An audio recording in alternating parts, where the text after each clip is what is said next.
Poland is known for many contributions to the world, be it the kielbasa, choppin', or the earliest iterations of vodka. But Poland is also known for quite a few talented Magic the Gathering artists, and one of them is Tomasz Jedruszek. He is talented, cool, philanthropic, handsome. Unfortunately, heterosexuality strikes again. That's a little heterophobic. Dare you accuse me of such a thing? I'll have you know some of my closest friends are hetero. You don't have any friends. We're friends? No, we aren't. Well, maybe if you spend a little less time raising children and a little more time focusing on me, we could be. But I digress. So check out my interview with Thomas, starting right now. Thank you for taking the time to talk to me today. Yeah, you're welcome. My pleasure, really.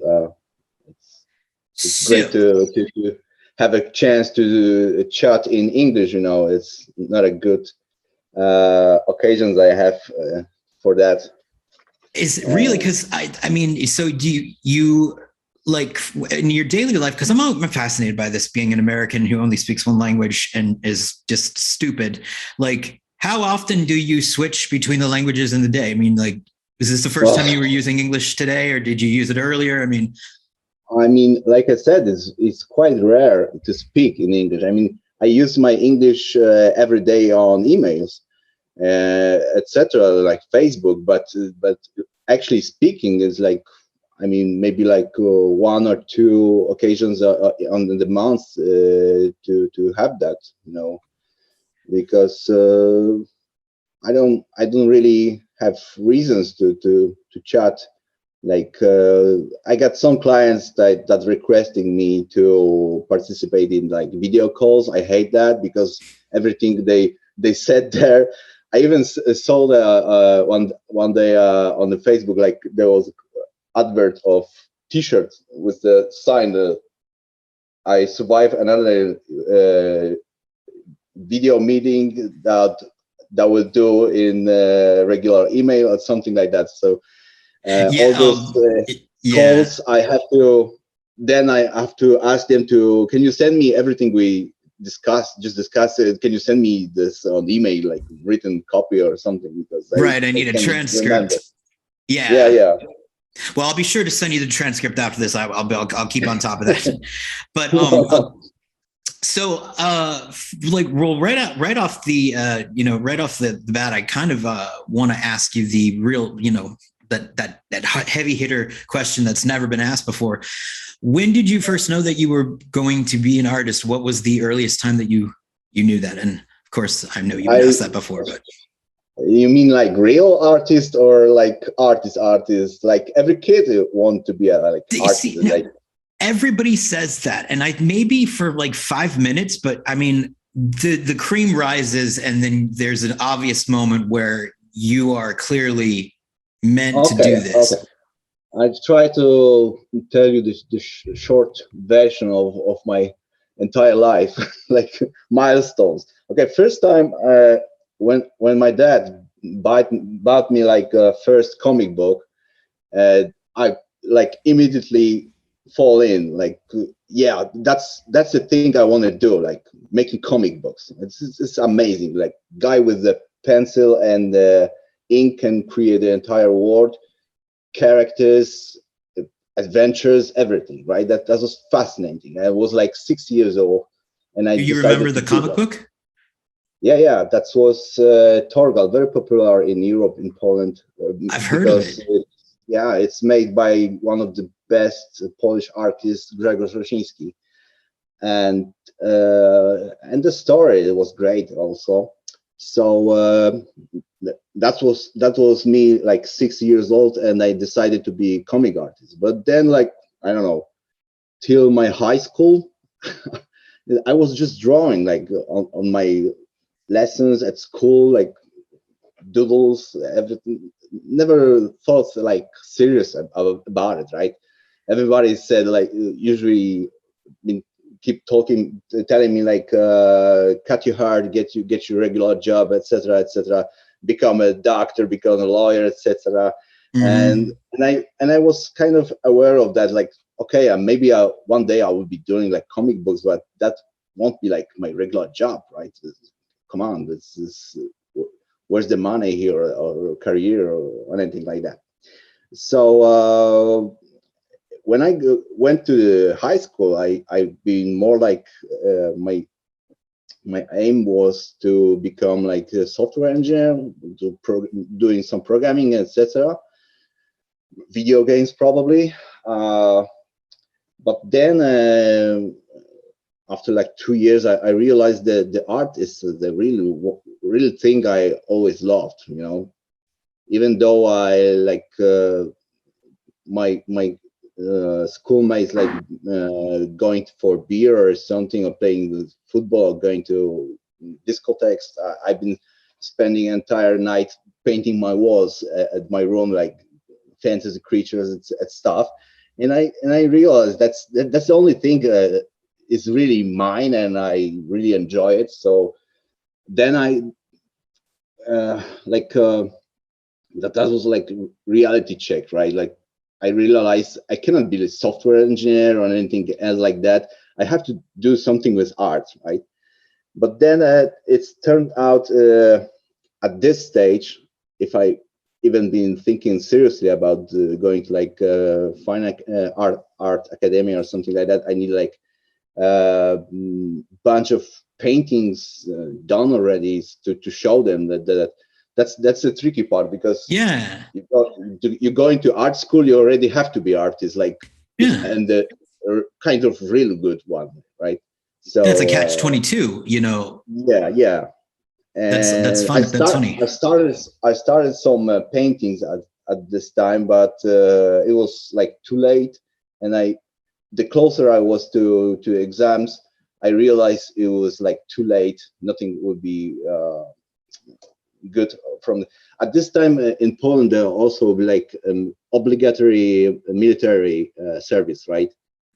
Which at this point has nothing to do with military or service. It was more like spending 2 years in the mud and drinking and stuff like that. So I was trying to avoid this as much, not that much as I wanted to go to study or college, you name it, but to avoid that service, right?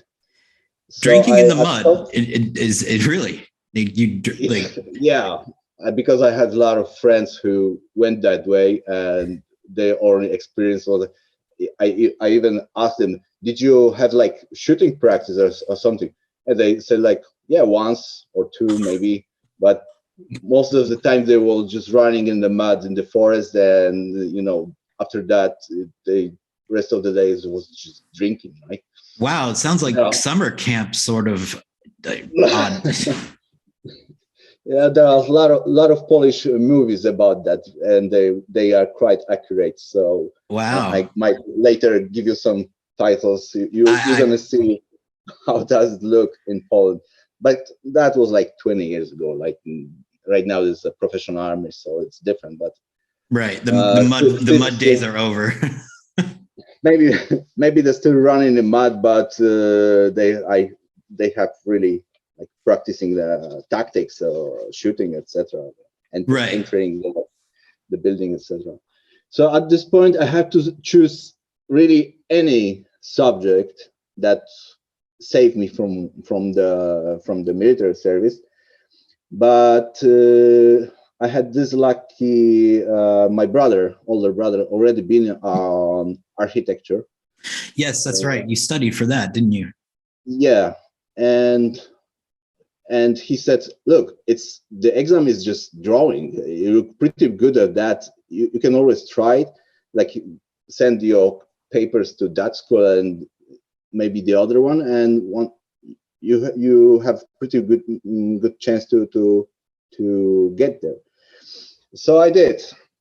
I decided like I have no chance at the Fine Arts Academy, so why not architecture? Or maybe I spend there like year or two and then decide, right? So I did it, and I passed the exam. It was quite one of the best scores actually. Nice. I was like 13 on the list of 400 candidates or something like that. It was quite good. Wow. And I started to study that. It was quite interesting. First 3 years, like a lot of painting, a lot of drawing, a lot of sculpturing lessons, some designing, some letter designing, calligraphy, stuff like that. It was pretty interesting composition. It was good too.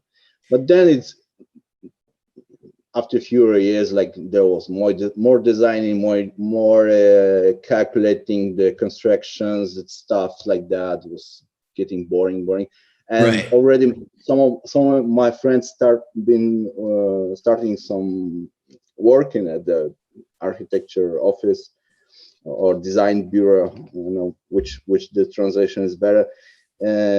And also my brother was already working as a full-time architect, and when I was looking at their jobs, like pretty boring too. Like every day is the same stuff, like pipes, Right. walls, fundaments, it's stuff. Yeah, it Because becomes a mathematical because of yeah, the codes and yeah, stuff like that. yeah, and because when you go into architecture, you think you'll be like artist designing the space, right? Right. Frank Let's Lloyd Wright and all that's like make fancy. this house cubic. No, let's make it more like triangular. Yeah, it's nothing like that. So you get it's a funny meme on Facebook, like four stages, like the concept design, the after first meeting with client, etc., and the real building. Right? That's like The two totally disaster. different things. Yes, it was like That's the great. initial concept design was like amazing, like futuristic and stuff, and the final version actually builds like two blocks with the windows, right? It's like has nothing to do with the concept. So you So finished studying but you finished yeah, studying for that, and I, then I when was the transition? I mean, how do you slide into doing the art that you're doing now? From like, how do you make your way into yeah. that world? Maybe I will tell you how I finished the studies, Okay. because I was repeating. Maybe no, maybe better. I start with why I couldn't finish my studies, because I started working as an artist already when I I was see. at my third year or fourth. I discovered the same town in Gliwice where the Greg lives also. My brother Yeah. lives there. I spent there like 15 years there, and I discover at the same town there is like role-playing games publisher that was Portal Publishing, and they've been doing some card games, board games too. But it was very small company at this moment, like 3 people doing some, very cheap games. But I already started to do some illustrations for them.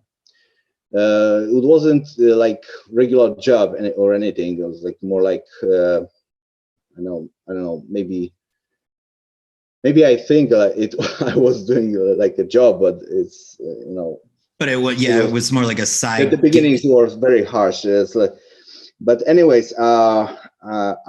I get to the point when I was doing more illustration than my actually studies, right? Like my designs for my college, and I get into trouble with my studies. I have to repeat a year, then another one, Oh. etc., etc. And I could probably wouldn't finish those studies. Uh, but then the military service, come back, like hey, you're Hey. supposed to be finished your studies, and why not join the army right now? Right? It's like, oh my god, not again. It was funny because just few months later, after I finished my studies, they canceled the obligatory military service and was, Oh. like only professional army.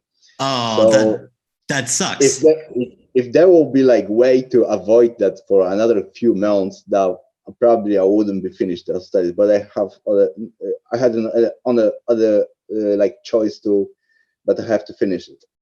So I finished it, but already I've been working as an artist. At this point, I finished my studies in 2004 or something. Yeah, I think 2004 that would be the same time I finished college too. So yep. yeah. I think we're the same age. Yeah, how old are you? If you don't Well, mind me asking. I am. Well, how old do you think I am? Is a more important question. I And mean, remember, like 40 or something. yeah, Right? 41. Thank Yeah, you. I I'm got it. 45. Yeah, so we're around we're we the same kind of era-esque. But so now, when did you get like, okay, so I am always fascinated by the origin stories of when you were when you got into Magic. Did you know about Magic prior? Was it something that you played, or was that just the thing that you learn about as you go into illustration? That's a job you want to have. Yeah, you see, at this point, like I said, 2003 or 4, I was just the Portal Games was kind of getting bigger, starting to do more professional games, and they're actually be able to pay me, and so I get some money from that. But they had something, they did something more important, like they helped me to spread on the planet, like in the industry. Like they send my portfolio to their colleagues in the US or UK. And when I was finishing my studies, I already was working for Fantasy Flying Games, like doing Star Wars, Game of Thrones, etc. So I was pretty busy at this moment, at this time, doing that. And I don't even think about like Magic at this point. I was also like pretty sure I was not good enough for the like more serious games, maybe. I don't know. Really? But because I probably, it was probably like 2006, I saw for the first time like Magic cards unfortunately made by one of the best artists, Alexei Briskot, I think is the pronunciation. Anyways, it was pretty good. And I was looking at my stuff I done for Fantasy Flying Games, and I like comparing those two things, and I said, oh no, I have a lot of things to like catch up, right? The lighting, the proportion, the anatomy, etc. And so I decided like I will work hard for like 2 more years, and then I send them some of my stuff. Awesome. And so, and you put the pedal to the metal, and you got in. Now, I read in an interview that I found fascinating is that you had said that you don't like to put small things in the paintings that are going into cards, because you think almost, what's the point? They're not going to be noticed by anybody. So I'm fascinated by the nuances that do show up in your pieces. Like, for instance, a Drowner of Hope is like, that tells such a story. I'm curious to know what the art brief was for that. And I can never tell with you what mediums that they are. You're so good at like tricking me. I really can't tell what I'm like, if I'm looking at something traditional or if I'm looking at something that's digitally made. Can you tell me a little bit about that piece? Because it haunts the hell out of me. Okay, maybe I'll start with those details. I mean, I do sometimes put like very little things in the illustration. Like, I don't have anything against the details, like I don't know, like the fabric or somewhere wearing like clothes, and it's like noble one maybe, so have like extra decoration on that clothing, etc.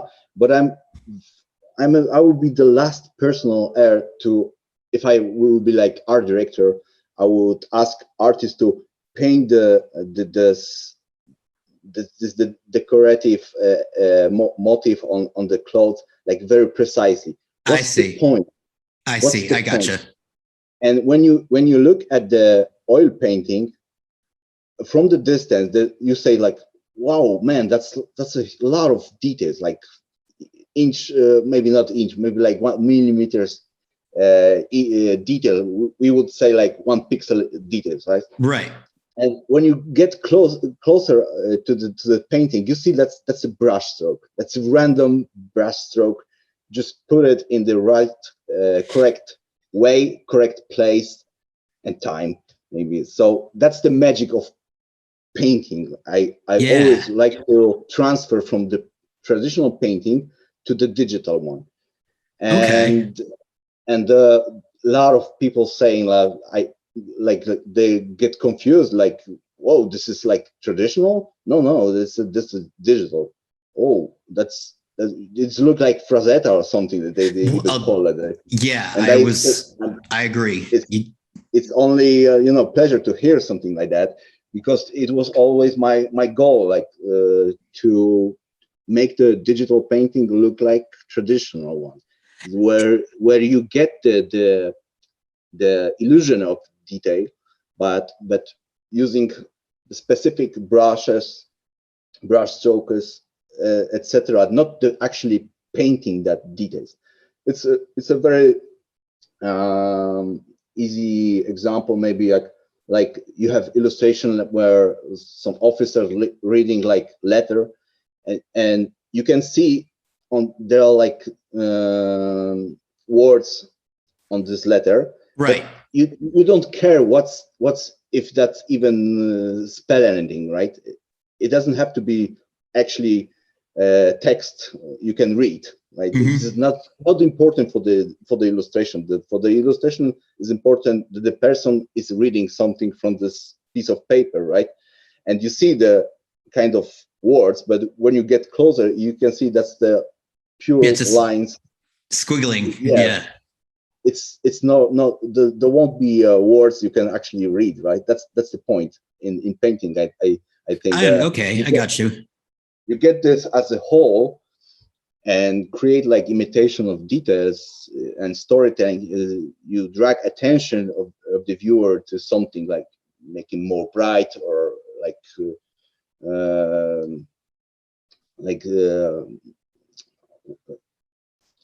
trying to surprise him. I was looking for word. So you get like pretty monochromatic or dark scene, and then like boom, something bright coming on. Then you attract the attention of the viewer to that point, right?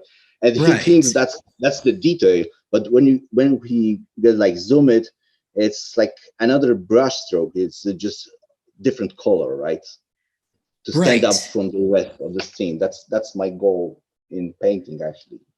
And yet that even happens with the Drowner of Hope. It starts in the eye leads downward as you see this dark water, and then the creatures like emerging from the depths. And one thing I don't know if it was cut off in the card art in the card, but the soldier or the Zendikarian like guy that's standing on the island, I'm fascinated. What's happening there? What is going on there? I mean, I'm obsessed with it because it's such a terrifying painting. It's beautiful, but it's terrifying. I mean, working for Magic, it was always tricky because they were giving you like a lot of space, for interpretation, for everything. That's a good thing and a bad thing. Right. Because you can always create something like surprising or you own, as long as you of course following the card mechanics, but they never push like too specific to like make this person on the first plan and a couple creatures in the back, etc. They just given like pretty wide description of what's going on, and they would be waiting for your interpretation, and that's a good thing. But from the other side, there was like moments when you create something and it, no, you went too far. For example, this not showing the card mechanics we meant to, or something like that. So yeah, so some of those things are pretty, like my own, I don't know, interpretation or vision. And Yeah. some of those things are directed. For example, this the guy in the front was put there only to get the like a sense of the scale or distance. In other words, I see. because when I painted without it was like there was the little dinghy boat there. Yeah. I mean, That's giving some sense of scale, how these creatures are huge, but that wasn't enough, and they like I don't remember. I had to look into my emails to remember who was the art director at the time, but basically they asked to, why don't you put something in the foreground to make the deep read better and the scale at the same time.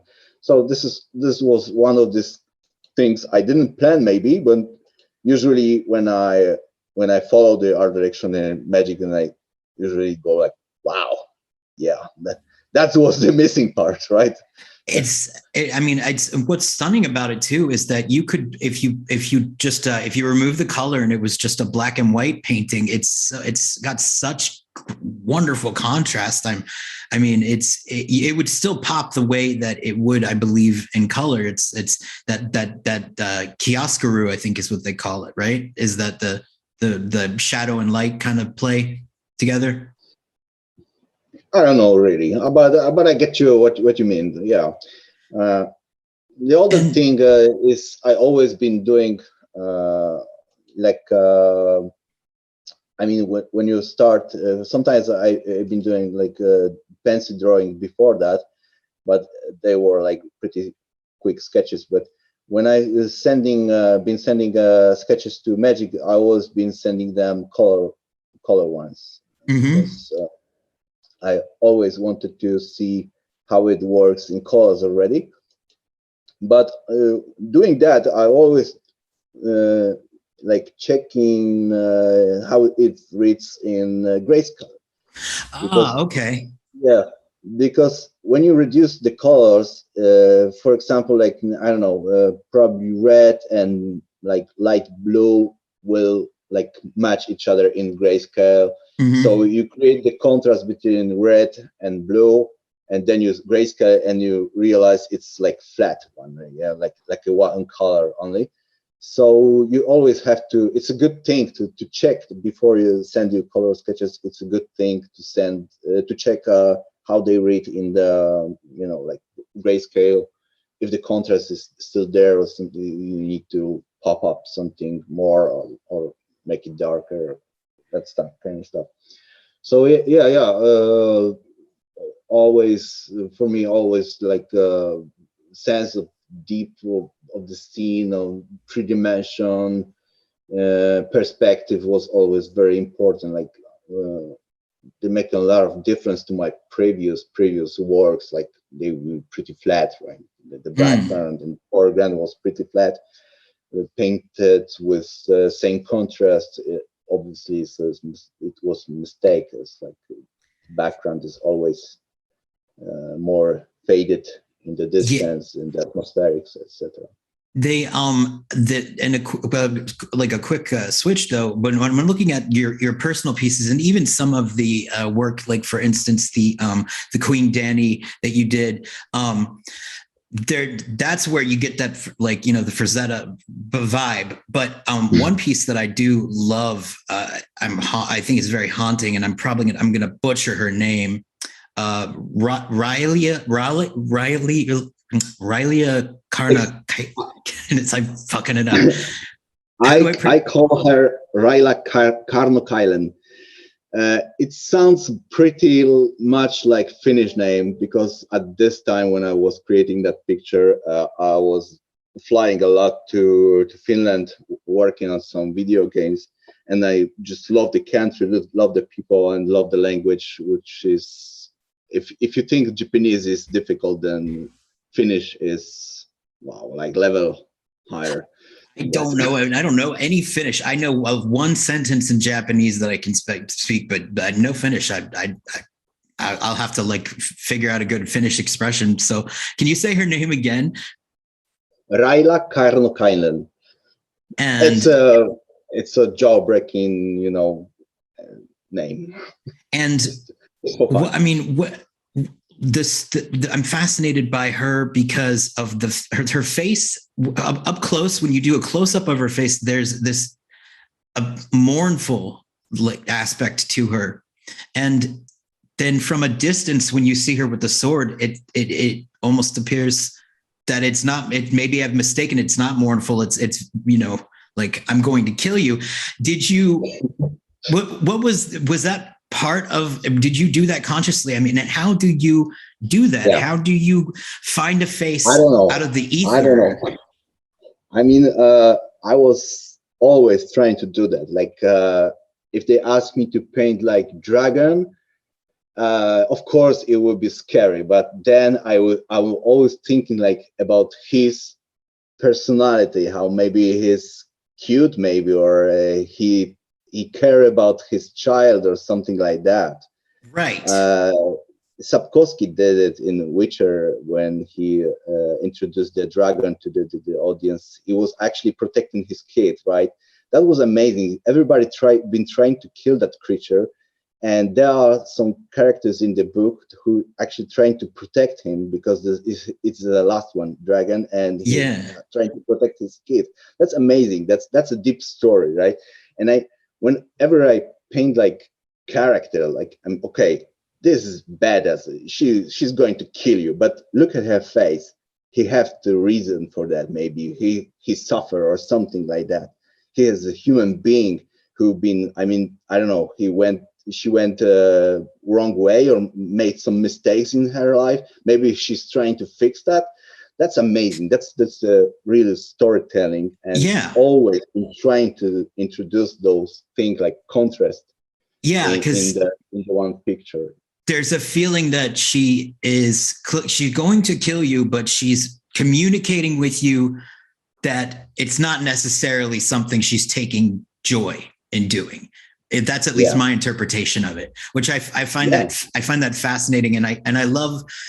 I mean, I love the motifs that you've used of the close up of the emotions. You do actually, I mean, I'd say a fairly good amount of depicting, open sadness. Like for Rising Populace is one that I think is like egregiously overlooked. It's such a sad painting, and you don't really see like straight up sadness in a lot of the Magic art. Even though War of the Spark had a lot of sad things happen, and I find that very interesting about you as far as a painter goes. Now, I have to ask the question about you mentioned comic books and graphic novels. Now, can you talk to me about is it ROG or is it Rogue?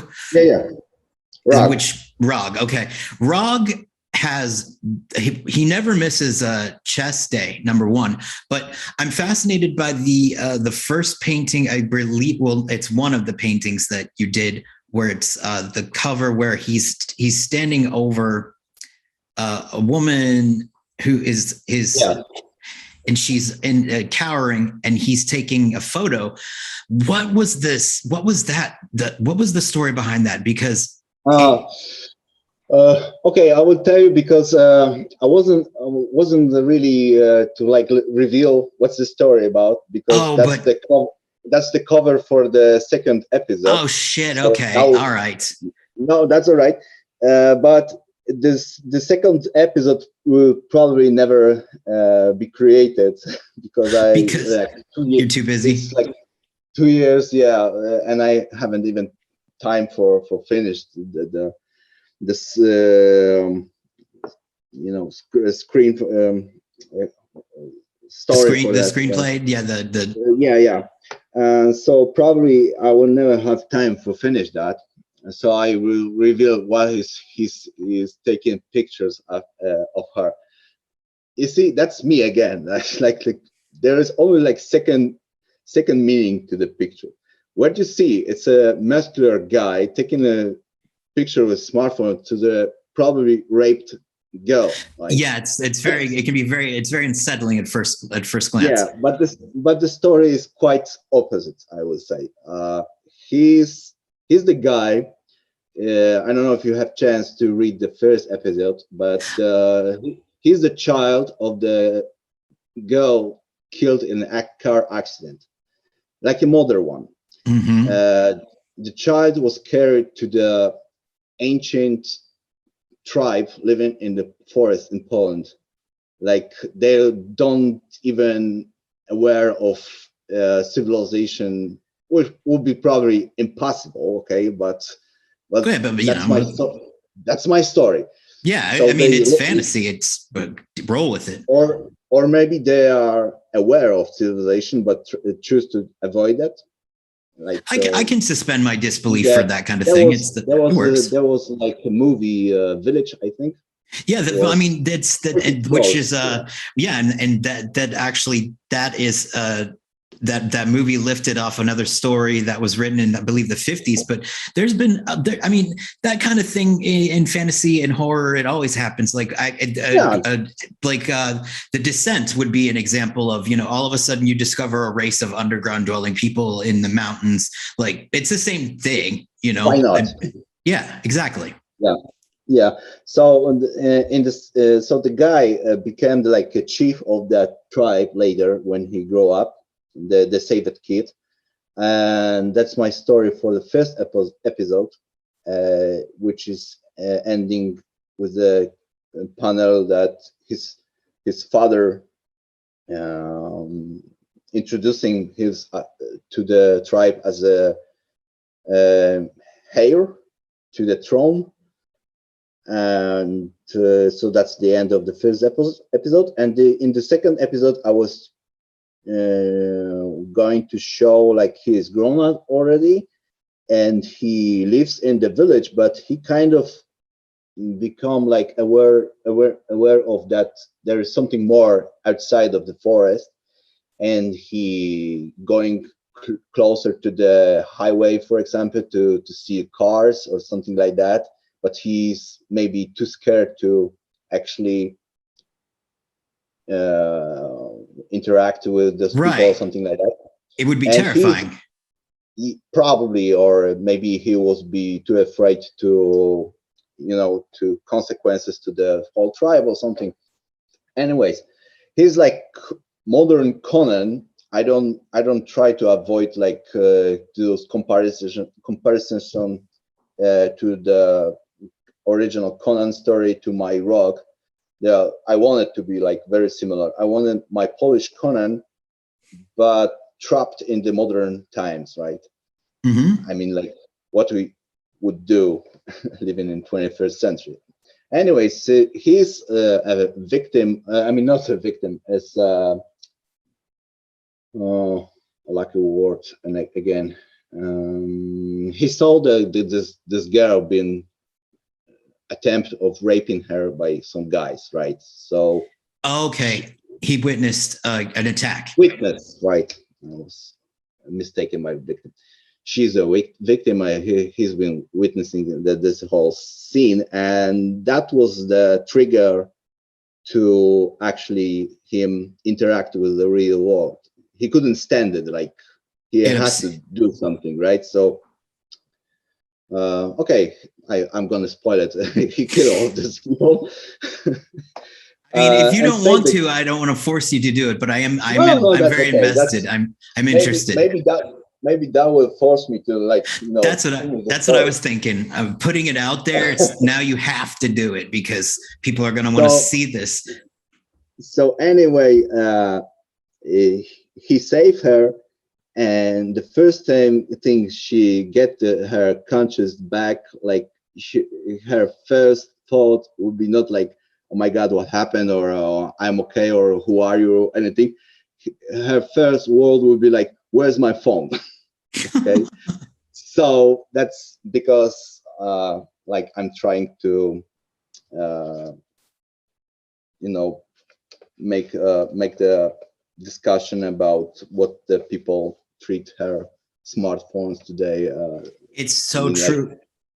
yeah, like you see people being evacuated from the plane, and they care more about the phones and the stuff like their own lives. Yeah, that's crazy. It's Anyway, unreal. so- It's unreal how Yeah. people will, and something terrifying or violent will be happening, and instead of going to get help, yeah, they're we've recording been, it. actually with my son, we've been on a rat race. It's a race of old cars going around, a lot of crashes, etc. And the one was like rollover. So some people like fire brigade and rescuers went to help them, and a large majority of people just been taking pictures, like hoping that they are dead. Actually, right? Right, Like, because it'll get more hits for them. It's yeah. It says a lot about mob mentality, doesn't it? It says a lot about how human beings are in a group. We're not good in groups. We're good as individuals, but once you get us together in a giant crowd, we can be trouble. So basically, that's the story. Maybe in this comic, I wanted to see like Rock showing her that her life, her health are more important than just phone, and maybe she realized that, and she from the opposite side, she will see him as a person and trying to introduce him into modern world or something like that. That kind of contrast connection again, I love in painting and in story too. Like put two different things that doesn't belong in the place and see what happens, right? Yeah, there's I think I like that because it's provocative, yet if you take enough time to pause and get over your initial reaction to what you're looking at, you're seeing what could be a varied a translation of many things, and there's a few ways that it could go. One of the more interesting pieces that you've done is your Inquisition of Kozilek, and not just the original one that you did, the original artwork that you did for the game itself, but then you did a like a pencil version, I believe, on the back of Artist Proofs. And I want to learn a little bit, and I if I'm not pronouncing her name, but Dorothy, I believe, is the young. Yeah. I would love to hear the story behind that and get a little more knowledge about her, because I watched the video on your YouTube, and it was so, just what a brave kid. And I'd love to just kind of get that story. I mean, where to start? Inquisition of Kozilek is probably my worst art I ever made for Magic. Really? You think so? It's like, yeah, I mean, I don't think you've done work. I mean, really? Why is that? Why do you say that? After all this years, I kind of like it. I get used to it. I have treating it like my friend, right? It's like, okay, you're a good one. Okay. But it wasn't really a good art when I created. And I was surprised when I went to like Magic Fairs or Grand Prix before, and the people telling you, "What do you have like art proofs of your best card?" And I said, "Which one?" Inquisition of Kozilek, of course. And like, what? That's not my best card. Yes, it is. It's like they've been showing me like what the card can really do to the game, right? And it is very powerful. And I realized then the like players doesn't care what the illustration is, as long as the card is killer one and can make a lot of damage. So the art must be good too. Well, yeah, that happens. But for me, I enjoyed it as a piece because of it's so violent without being violent. I mean, the teeth on that poor bastard and the eyes. I mean, you see that it's got some heavy, like Lovecraftian vibes there, which is obviously a part of the Eldrazi's are obviously, you know, taken from that kind of that world. But I think it's I love the brutality of it. There is no you know, there's no mincing words of what's happening here. Yeah, it's all cool with that art. It wouldn't be printed as a card if there would be like something wrong with it. But I just don't feel like it's the best art of mine, right? So And I remember probably Jeremy Jervis at this time, who was my first art director. He said like, "Okay, I will let you go with this face of this guy in the front, like too emotional." And like he said, like it's too comic, like too grotesque for Magic. Like we don't do that in Magic, right? So, but I let you go with that this time, but next time we'll try to avoid those things. And I did it. Probably next card was like timely reinforcement, right. when there is also a guy with a weird face in the in the foreground. I don't know, or maybe timely reinforcement was the first guy. I don't know.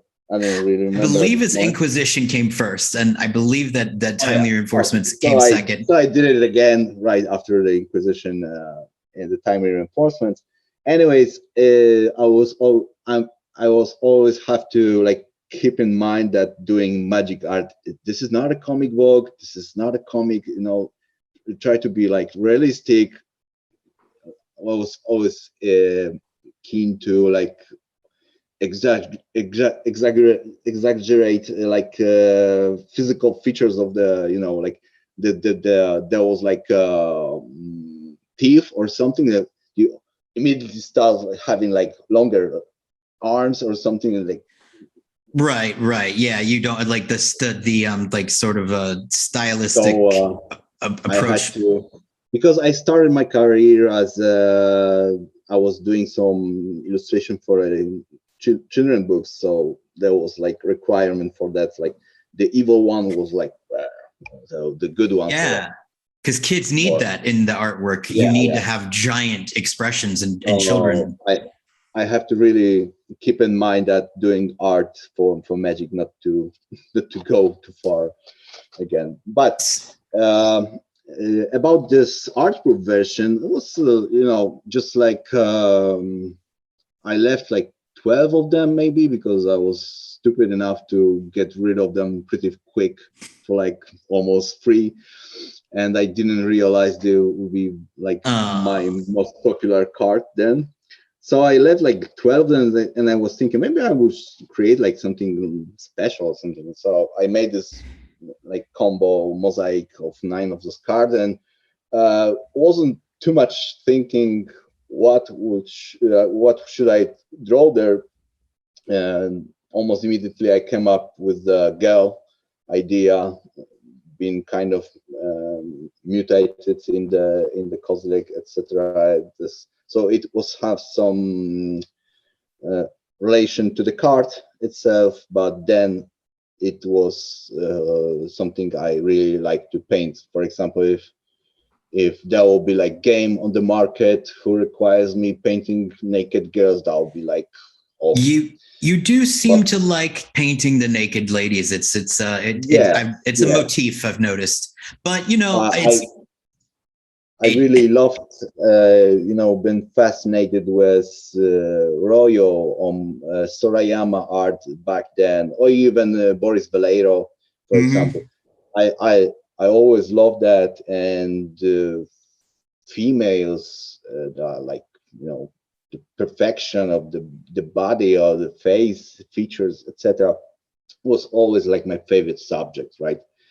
And I choose to be game illustrator where I have zero chance to do that, because they always have to be like, I remember like illustration for Magic where there's like girl wounded in her stomach, and the art director said like the skirt must be longer, cover her clavish here, so they wouldn't mind a lot of blood, right? Gore, but the skirt was too short. There was like her legs were too visible, and it's a strange thing, isn't it, when like it's something when you like it's a nipple, right? The nipples, I mean, like everybody has them, everybody. And some people even have like 3 of them, maybe. Yeah, but, like Harry Styles, I think, has one growing out of his shoulder. I mean, it is a kind of strange dichotomy where, and this isn't even just not for just Magic alone, but in entertainment in general. Yeah, sex is terrifying. Don't show something natural like the naked body, but shoot people in the faces. It's all good. That's fine. Right. Yeah. What could go wrong there? Yeah. Yeah, it's crazy. But the piece, but, you know, they are selling those games. Yeah, it's their money, so I don't discuss with that. I don't mind if they want to cover the nipples. That's all right. That's their game. Yeah, I have nothing to say about that. Right. Right. I have always like freedom to create something my own and let it go my passion. So yeah, you can pop the nipples up in any other place that you choose. So, but what was interesting about this particular one was that it was you raised money from it, $3,000, was it? Or even 4, I think. Okay, that's because I was carrying that stuff with me for multiple events like Magic Grand Prix or Magic Fest later, and to sell that, obviously, right? But then I was keeping in mind that like my last 9 or 10 Inquisition of Cosmic Arcturius left, so they had like offers like maybe $500, $600, and I said no, I'd rather keep it, right? Why I would sell it for that? But then I met this. I mean, we didn't met at first, but I saw her on the Facebook. They raising money for her, and I decided, why should I keep it if I can make some money from that to help the person, right? So I just went to the group and asked Mark first if I can do that, because we all want to help, but there's like a pretty good chance people starting posting like only charity links, etc., making this group like not really related to the subject, etc. I don't want that, because I said if someone want to help, then there are like other ways to find a way. It's not necessary to spam other people with your problems. So I've been trying to be as gentle as possible with that. I asked Mark if I can do that just for this occasion, etc. So I started the campaign, and we raised like $3,000, and the person who won this later said he will drop another 1,000. And the story goes better, because just recently he said, look, I have those cards. I just wanted to help the girl. I don't need them. Maybe I will donate them for another auction, and we make even more money. And he did. Actually, he wanted to be like anonymous, and he asked me to do whole stuff. Oh, wow. Posting that, etc., etc. And we raised another. This time it was 1,200. And that's awesome. But the guy decided whatever they like raise, I mean, however the auction ends, I will double it. Like wow. So we made like 1,200, and he put another 1,200 from him anonymously outside the auction. So in total we made like way over $6,000 for just for this piece. And that's awesome. It's tempting to do another one. Oh, you have to. I mean, well, if it is, I mean, you already know that the desire, I mean, the people want it. I mean, and there's the reprints that just happened. I mean, who knows? I mean, it could be it could be something that you could do. I mean, why not? If you're tempted, sounds like you should just go for broke and do it again, because it's amazing when you see and I found it's so interesting, because again, you see this picture and you think, oh, that's scary, that it's scary, sexy, weird, sad, and then you see this, like, to scroll down, you see this little girl, and you just see like $3,000 raised, and it was just cool to see. I mean, like, there's just it's smart. I mean, it is what it is. It's like, going back to this rock second cover, like you said, there's a huge guy making photo to that raped girl, right? Or one would assume, that's the first impression. And like you said, it's quite often it's a mistake, like to make a first impression of something. Like we should take a second chance to think about it. Maybe there is like second story to that. Maybe something other happens. I don't know. So there are like many artists or actors, or I don't know, rappers, for example. We think they are like cruel and dangerous because they sing about it. That's just artist stuff, you know. They create that. But then those guys raising like $1 million for helping kids, building entire hospitals, etc. That's the story behind.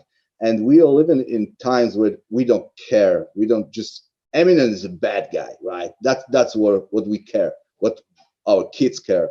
That's wrong, because you always have to like force yourself to ask question, really? That's all he got to introduce? Maybe there's something else, right? So right. I created Inquisition of Kozak, which is actually wrong, and even I add the like naked girl to that, which is even worse. But hey, why don't make money on that and help someone, right? It's certainly, it shuts up anybody who would come up and say anything negative or try to accuse you of exploitation, because well, guess what? Not really. And she's such a cool kid, and I watched the interview with her, and I hope that she's getting closer and closer to the. I mean, there's like a lot of kids suffering, of course, and you can't help all of them, of course. Yeah. But if you take like just one, and try, you do everything you can. I don't say you have to save her, but you can try. If you just manage to actually save that one kid, that would be like huge step for you. Yeah.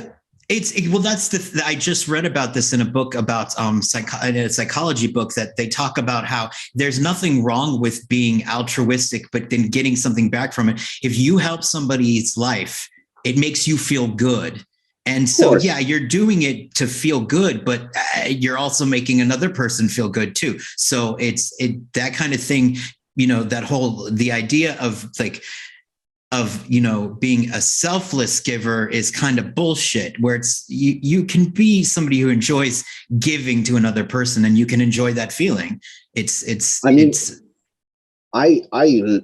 get a lot of from her, actually, because I was at this moment when I've been doing like my 100th board game cover, making a lot of money, making a lot of cards, and I was sitting there and, why I'm even doing that? I mean, do I need that really? Like, I don't know, second car or something. Why? What is the reason to do like more of that? And there was like girl who was sitting, and her only dream was like singing.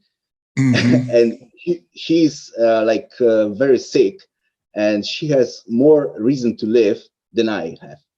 And then I realized I was so stupid, like thinking only about myself, right? Like there's such many people, need your help, need your conversation. You have to give yourself credit too for the fact that you had it in you to come to that realization is what really says about a lot about you as a person, because most people who are genuinely selfish never even have that moment where they stop and think, do I need the second car? Greed can go unchecked real easy. It's nice that you stopped that like right over, and you were like, okay, what am I doing here? I mean, it's impressive. And if I put any links to anything in the show notes beneath, to if people are interested in learning more about her, I'd be happy to do that too. That would be great. Yeah. Because again, I was just very, very touched by the interaction and the sort of the fun way that you got in, the donation money, and bravo to the nameless person who did what they did. If you're watching, if you're watching, you're an amazing person. Yeah, absolutely. I'm hoping to meet you in person someday. I really do. Yeah. Oh wow, that's fantastic. And speaking of people that I believe Greg is someone. What? Yeah. Greg who?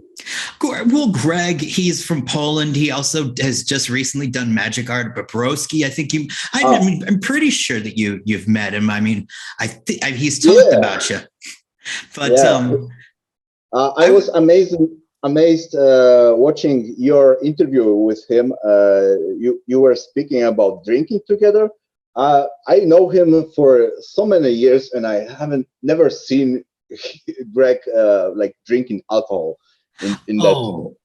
Oh, we're gonna have to yell at him about that. I'll have to be like, well, do you? I mean, because you got to. I would drink with you, and I rarely drink because I mean, it's basically, for me, it takes me more time to recover from drinking alcohol than it did Jesus Christ coming back from the dead. That's how long it takes for me to, like, I need more than 3 days. I need 4. So the resurrection takes less time. But when I would definitely, I would drink with any fantastic artist such as yourself, because, how many times you get to do that in life? Like, I don't know. No, I'm just kidding. I never force anyone to like drink, because I need that to good company.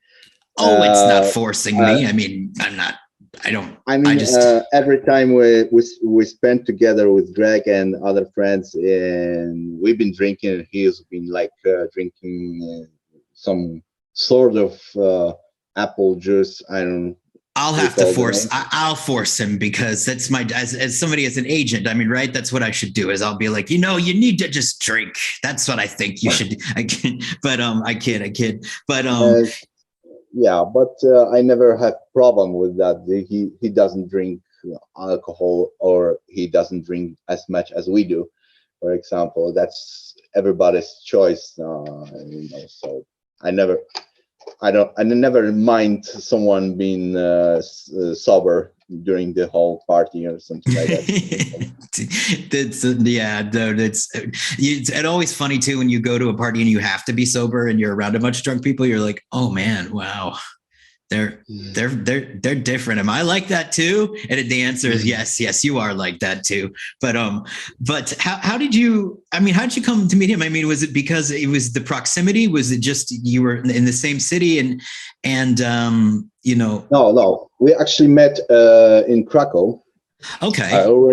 I already moved from Gliwice to my current town, which is Bochnia. It's a funny name. It's a small town next to Krakow, and I met him in Krakow Con something. I was like fantasy convention, deep down in the basement of the school of some sort. I don't recall really. It was crowded and smelly and awful, and I was asking myself, what am I even doing here? Trying to sell some of my art, and I was sitting there, and then this guy came out and asking if he can show me some of his stuff, and maybe I'll give him a like feedback or and yeah, sure, man, why not? And I've been doing that for sometimes already, like Yeah. people coming to my table asking me, hey, I made this cat drawing, can you say something about that? And I was looking at that and like usually, yeah, it's brilliant, you're a very talented person, good luck with that. And I said, go See ahead. you later. Goodbye. Yeah, and when I saw Greg first time and I look at his face and I realize and I cannot let him go with feedback like that. You're awesome, go away. And I decided to be harsh with him because I was pretty sure it will make good for him, right? But the problem was that wasn't really bad with his works. So I want to be harsh about his work, and I look at it and like, man, this is quite brilliant, right? Why you don't do that professionally, right? And he was like, no, not really. It's like hobby. I'm more like photographer or something like that. Like, yeah. And I said, yeah, you can actually. I was, trying to find anything really about that, and I said like, maybe we will fix that light a little bit. Maybe you fix this little bit, and that's it. That's good enough for me, right? And later we've been going to another Polish town for another crappie convention, and we asked him if he joined us, and he did. And even then, he was like, we've been traveling like the same car for a couple hours, and he was going like, okay, I done some two illustrations for, I don't know, it was Fancy Playing Games or someone. He done like two illustrations. Okay, that was really fun. I love it, but I'd still, rather keep my regular job because I got salary there, at stability there. And I said, why are you so scared of doing illustration? No, because one day you do two illustration, another day you do on three, another week you done nothing, and what then? And I asked him like, how much money you get for those two illustrations? He said like $600. That's for Polish was like almost, I don't want to give like exact numbers here, but he realized just making those two illustrations he made more than his month's salary in this work. Right. So I said to him, there you go, like it's risky, right? You have to be careful every day, like keeping your commissions going, like communicate with publishers, etc. It's one person company, right? You have to do a lot of stuff except drawing to get like commissions and assignments. Right. Correct. But Yes. but when you have like 2-3 titles printed, you don't have to be so much worried about that. You become like recognized person on the market, and you just getting more and more work.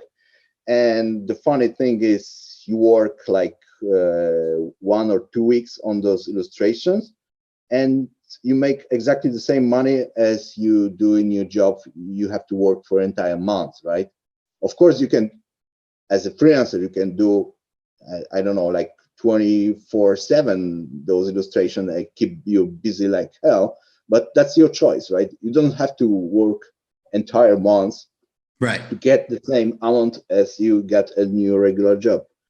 All right, because when you get like salary, to double that salary, you would have to work like 16 hours a day, probably. Yeah, that would suck.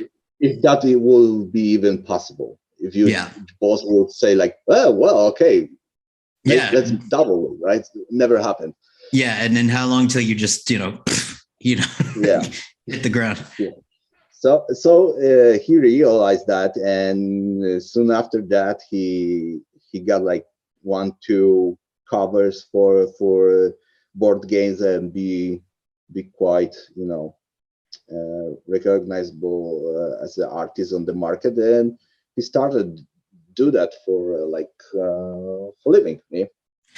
And you've it been a was great. mentor to him throughout the whole experience, which is, and how is that? Is that something that is easy to slip into that role of being a mentor, because you go from being somebody who looked up to, Frazetta, to now your career, you accomplish more and more, you get more and more work. And then all of a sudden you look back and you've got a catalog that is, huge, and you've got all these accolades of, Star Wars, Game of Thrones, Magic the Gathering, Arkham Horror, whatever, you name it, Warhammer. I mean, a lot of good stuff. I mean, the tent poles of the industry. So then is it tricky is it a natural progression to go into being a mentor? And I believe it's a natural thing. It's like when I was starting, I got a lot of feedbacks and credit from older guys, more experienced guys on some forum, internet forum like CG Society or CG.com, and 3D Total, for example, too. There was like a lot of places where you could drop your art, and okay, that would be harsh sometimes. Like they would say, no, this is not the way you create the light on the face. Like let me show you. That's the difference. They had always time, like, let me show you how to do that, or let me fix your mistakes so you can see where you're making mistakes. Like, so every time you post something on that forum, you realized that was a mistake. I won't try to avoid this mistake again. So every time you post something, it was better and better and better.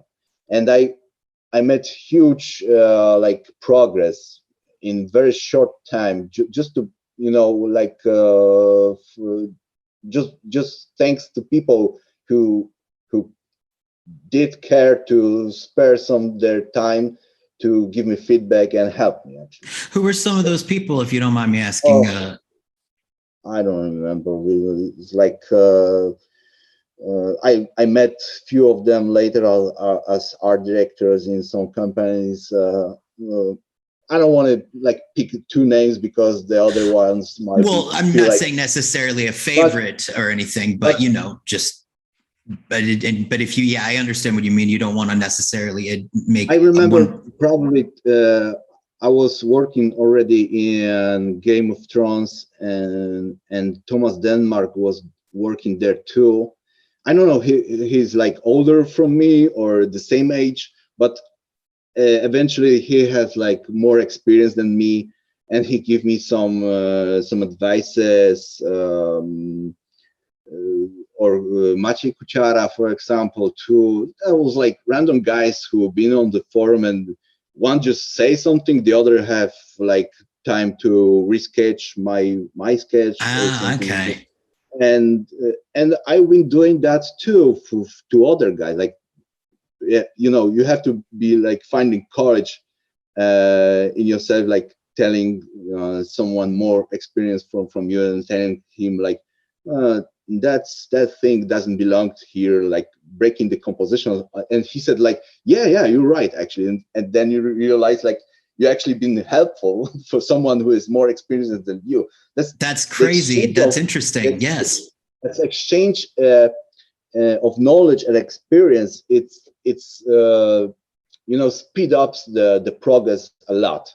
So I get it from them for free, of course.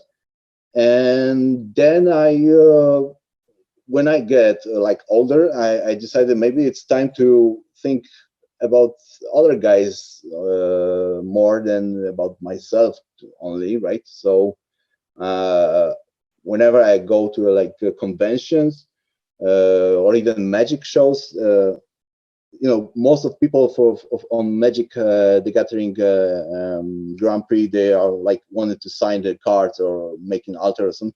But occasionally there's like guy, I'm an artist too. And I said, oh my God, man, let's talk. Yes. People waiting for their cards to be signed, and we talking for like 30 minutes about you're choosing the brushes wrong, right? You have to fix that. let's talk later. That's the best, because you see that it's like, you're not going to break that conversation. You get, once you two artists are, going off about art, good luck breaking that up. I mean, that's not going to happen. So with Greg was, like I said, because most of the time you see the artists coming to the table and say they are artists, and then you really feel like they're not going to do anything about it, right? Even if you told them like they're great, they have to do progress here or fix that, they don't even care to fix that, and they will forget about it, and that's it. That's waste of your time, right? Mm-hmm. But when you see a person like Greg, for example, he is like, open for anything, right? That's wrong Greg, yeah. or good or bad, whatever he said, he will, rework that in his head, and he actually, there were like strong chance to come up with something good from your feedback, right? So I never felt like I'm wasting time on Greg, and like I said, it was my time to share my experience and knowledge to him, because I was pretty sure it will, result in some good stuff, right? So why not? And it certainly has. I mean, and I'm not just being biased in saying that the evolution of his work is astonishing to witness. It's amazing progress he did since we met. I mean, like I said, when we met, he already was good, because he maybe he didn't have this practical skill in hand, right? To translate his vision to the actually painting, but he always had like good eye for the light, for the composition, for the stuff like that, and that was only a matter of practicing the hand, right, to make it more easy. And that's fascinating that he's not traditionally educated. Neither are you. And I've seen you interact also, I've seen on Twitter with Magali, and she's also as well. It blows my mind that there are people who can rise to the top of their fields just by doing it. Practicing. Yeah. Just by doing it. I mean, it's still impressive just to see it happen. I mean, it's a miraculous thing from somebody who's not a artist. I mean, I never forced my kid to follow my steps, really, but my younger daughter is like really love to paint, and she often comes to my table asking, "Dad, how to do that? How to improve that?"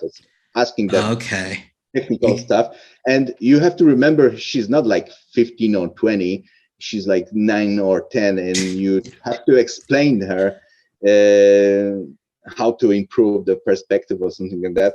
And so I have to develop like more easy way to you can definitely break a 9-year-old real easy. You don't want to do that. And one of my best achievements to translate the meaning of practice was when I compared painting to writing, for example, and because I asked her, why don't you paint this horse head more like this? And she said, no, I can't do that because I'm not talented as you are, right? And I said, it doesn't have nothing to do to the talent, It's a matter of practice only. Look, can you write the word like, I don't know, home, for example? Yeah. She is taking a pencil and she writing home perfectly, right? And then ask her, how did you achieve that? Well, I've been practicing since my kindergarten, like practicing the letters. Then we combine the letters to the words, and now I can write, right? And I said to her, it's exactly the same thing. Right, that is true. It is, you practice the most simple solids like cube or sphere, etc., geometric stuff. Practice your hand. When your mind said, okay, we are painting a circle, then your arm is, you have to be like drawing the circle, not the triangle, for example, right? Right. So that's only that. And if you practice the basics, then going from the drawing like solids to complex solids like human, I don't know, buildings, tanks, ships, or whatever, right? It's just that simple. Just between those two steps is like a lot of practice. Right. And Yes. you can't avoid that. It's also, that's the way I try to explain to people who believes they need like talent, but also I explain that to the people who think they are talented and hey, they don't have to do anything else, because there are a lot of people like that too, and they believe, well, I'm talented, why I should practice drawing like circles, right? You're stupid. And I said, okay, if you're talented, then keep your way. I don't mind.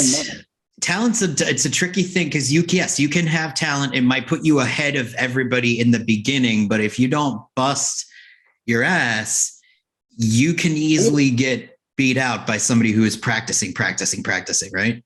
I mean, talent is a factor who made the practicing shorter or longer. Okay, right. If you're talented, you get it like quicker. For example, if someone has talent to learn the piano, yes, for example, he will learn in 1 year. I would have to practice like few decades to learn like simple melody. My daughter learned it in like 1 year. Does she play by ear? As I play by ear myself. As did she learn to read music? She learned to read actually the notes, wow. like crazy. I mean, like wow. For me, there are like insects on the paper. Doesn't mean anything. Like it's and she was like, look, it gets slower here, and I said like, wow, where is it like slower? Yeah. Oh, that's so crazy. That must be so crazy as a father to be like, oh wow, I've helped made an artist. That's doing things that I can't do. That's cool. Yeah, I always wanted to play like electric guitar, get like metal band or something. I never figured out how to make those strings here and here with the other hand something else. Like that was too much for me. It's funny how you can be so like you can master one part of the arts, but then the other side there's other parts of it where you're like, I can't, no thank you, like I can't do it. It's like I learned I've gotten really good at piano, but let's just say violin. When I tried out violin when I was younger, no. I was not Vanessa May. I was it sounded like something was dying when I played it. It was like Beethoven's Fifth Death remix. It's terrible. But some final question just before we wrap it up. I want to know, what is it that you're working on right now that you can talk about that we could look forward to, and where can we find that information out as certain places to send people to go to that we can put in the show notes? Things I can talk about it or I can't talk about well, I know you can't talk about things that you can't talk about. And obviously, the NDAs are going to happen. So if you're working on an NDA, right now you can say, I'm doing NDA, but you don't have to say anything else. But if there is anything that you can tell us about. I'm working right now on 3 NDAs. I cannot talk about it. And one of them is huge. I mean, I'm even scared of it a little bit. Oh, that's exciting. Not really. It's just what do you mean not really? Okay, yeah. Well, you say that now, but hey, I mean, I'm sure you will do fine, sir. I've seen your artwork. It is going to work out. You're good. You see, I can say that I'm a bit worried a bit because it's not a analog paper game. It's a video game, and I don't like working for video games. One of the reasons is all the stuff you do is probably gone in the trash bin for just being used on some stage and never be released to the public. True. Yeah. So yeah. so I kind of afraid of that task. It will be fine, no doubt, but you know, I'm not sure what will be the outcome of that. So that's here's making me hoping a little to bit it. scared. Yeah, here's hoping. I have faith in you. I have faith that you can pull off something like that. Stuff I can tell. We did couple Kickstarter games recently. One of those Eric Marybone based. I think a couple weeks ago I was posting that on my Facebook. Like there was a Kickstarter campaign for the board game. The other stuff I might have to look on my edition tour. You can look it up if you need to, because like I said, I can cut out parts of you, like make it look. Also, recently I started illustrating for Fire and Blood game. Similar card game to Magic the Gathering, I think. Yeah, Magic's sort of it was the card game that came out, and then well, it's a new one. I started recently. Just made like 3, maybe 4 illustrations so far, and they should be released in short time. Also, one of the NDAs is pretty amazing. I can say it's another box cover for figure.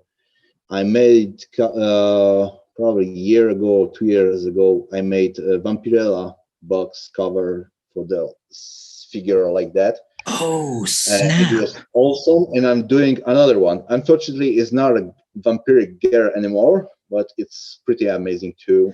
That's fucking cool. Okay, that's fucking cool. Like that's got to be a great job when you can get it right. Yeah, it's like one of these assignments when you never expect, like people from Japan call you to make a Vampirella for the miniature they are releasing, right? So that's crazy and like wow. Yeah. That's so cool. Yeah, I wonder. Like, I'm sure you've gotten like jobs like that throughout your career. I mean, what were some of your highlights that maybe people have not, maybe you haven't been able to mention in interviews, but like things like that. I love that kind of stuff. Where like, just like, what was the coolest gig that popped out of nowhere? I mean, Vampirella is pretty. That's tough. That's a tough one to top. But I mean, the first assignment for Magic the Gathering was like I was jumping on the walls and bouncing from the ceiling, and I was so happy. It was amazing, absolutely amazing to get the first assignment for Magic. Same for Star Wars when I first was like art description for the Star Wars was like there's like Luke Skywalker, they're coming to the and I. Wow, man, I'm doing Star Wars. That's amazing. Yeah. Yeah. So I wouldn't say like there's like one particular which one was like the most amazing one, but every time I start like new project and people say, it's a little bit like Dune. And I said, what? Dune? I mean, that Dune? That's cool. Let's do that. And they wait. You're not interested how much money we get? Like, I don't care. Like, let's do it. Like, right. You just said Dune. I'm good. Like, let's see what it's about. The same style, like the art director from Fantasy Flying. We won't be doing Game of Thrones so much this time. Maybe I'll introduce some other stuff. And I said, like what? Like. She said, how about Call of Cthulhu? And I said, what? Yeah. Oh, wow. Bring it on. You're like, oh, what could be cool? Oh, that's, you're like, what could you say? Cthulhu? Yes. And oh man, and you know what I think is great about you too, is that I think you say that you are not really like primarily naturally inclined to horror. You're more fantasy, but I mean, you've got that horror in you. You get that horror capacity. Yeah, I got this. that. I got that a lot, unfortunately. I mean, it's cool. I mean, but when people start like asking me, "Hey, you're the guy for like horror stuff. Let's do some game," and I said, maybe I'm not like only for horror guy. Maybe we could do something else because I like horror, but I like horror like everything else, like I don't know, dragons. But if I have to like paint it only that for some amount of time, it would be get boring. It's right. natural, You don't want to get pigeonholed, except of course, right, if it were the female form. Now that's one where you're like, that would be the assignment that wouldn't get old, right? That's the phenomena of magic. Every time you get something else, right? I mean, when you look your entire achievement there, like maybe you can say there's like a lot of dragons and few people, maybe. Okay, that's true, but between those dragons I had those people, etc. So every time I had something else to illustrate. So I really don't like people coming, you're a guy from Fantasy Flying Games, for instance. They would be like, you're our guy for battles, right? We got couple battles to paint, like massive people clashing each other, like a lot of dead people, etc. And I said, another battle? No, maybe something else. But it really does it. Looking at your career, looking at everything side by side, the way that things are, it does show that your range. It is in it. And yeah, probably, yeah. Oh no, I mean it definitely does. I mean, you'll see, like if you line up, right next to one another, the Thundering Spineback right next to Fleet Swallower. It's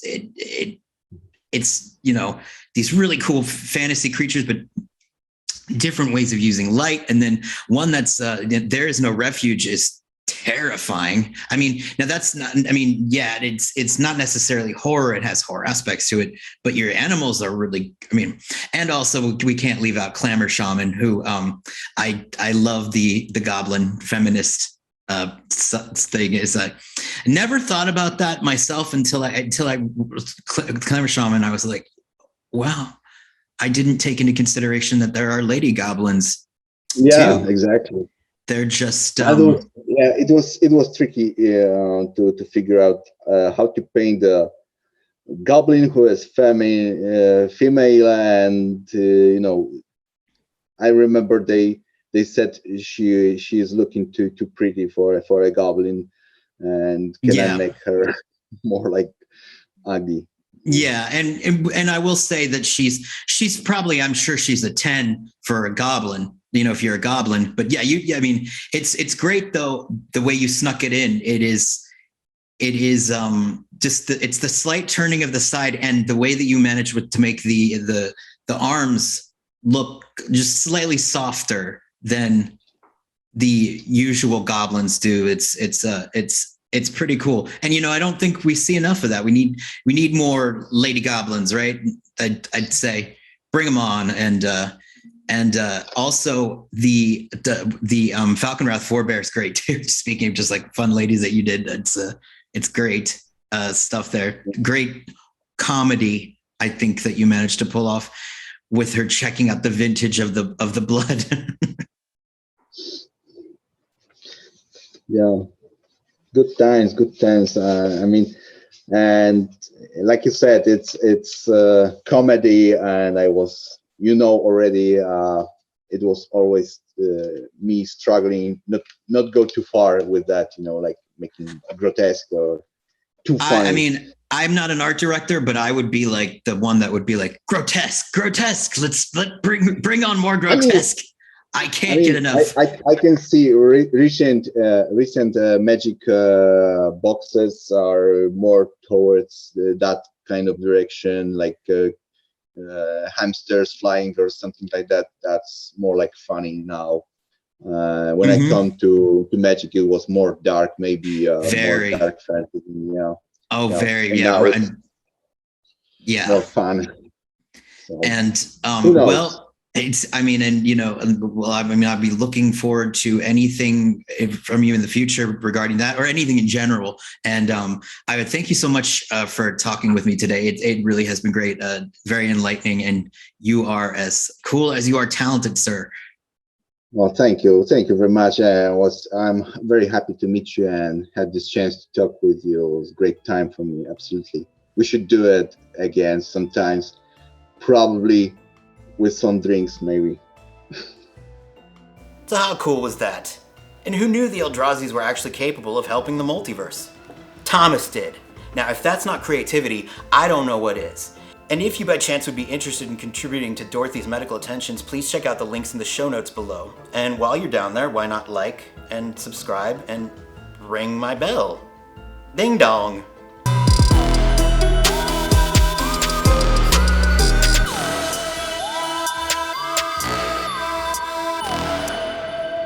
Bye bye!